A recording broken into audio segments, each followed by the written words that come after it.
Ini masih tentang Raja Jawa. Setelah menyatukan kerajaan-kerajaan di timur Jawa, Airlangga ingin lengser ke Prabon Mandeg Pandito di tahun 1042. Tapi keinginannya tidak bisa diwujudkan. Putrinya lebih memilih menjadi pertapa daripada menjadi penguasa. Akhirnya Airlangga memutuskan membagi kerajaan untuk dua putranya dan dua istri. Awalnya Airlangga mengutus Pu Barada ke Bali untuk melihat kemungkinan satu anaknya menjadi raja di Bali. Bagaimanapun Airlangga juga pewaris tahta kerajaan Bali karena dia adalah putra Udayana.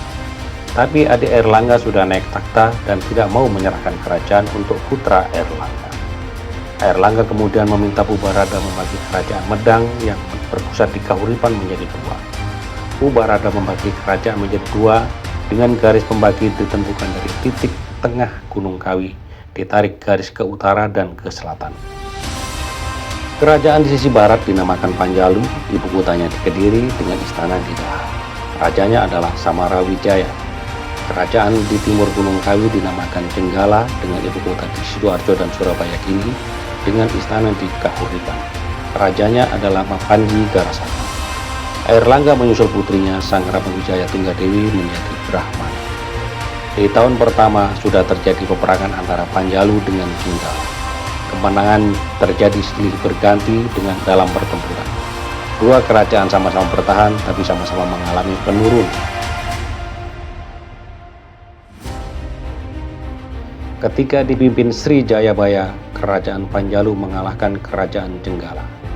Kemenangan Jayabaya ditulis di Prasasti Ngantang 1135 yang terkenal dengan semboyan Panjalu Jayati.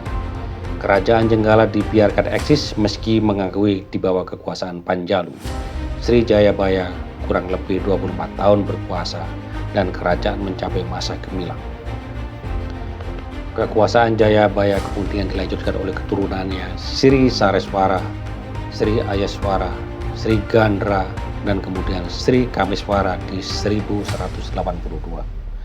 Kameswara merupakan raja yang mencintai kehidupan harmoni, membangun pertapaan di Gunung Kawi sebagai titik tengah dan menghormati kerajaan Jenggala. Kameswara bahkan menikahi putri Raja Jenggala Sri Kirana dan menjadikannya permaisuri. Rakyat Panjalu dan Jenggala bersukacita ketika Sri Kirana melahirkan seorang putra pewaris tahta. Tapi tidak lama suasana istana Kediri berduka karena Kameswara meninggal dunia ketika putranya masih bayi. Apa yang akan terjadi dengan meninggalnya Kameswara dengan putranya yang masih bayi?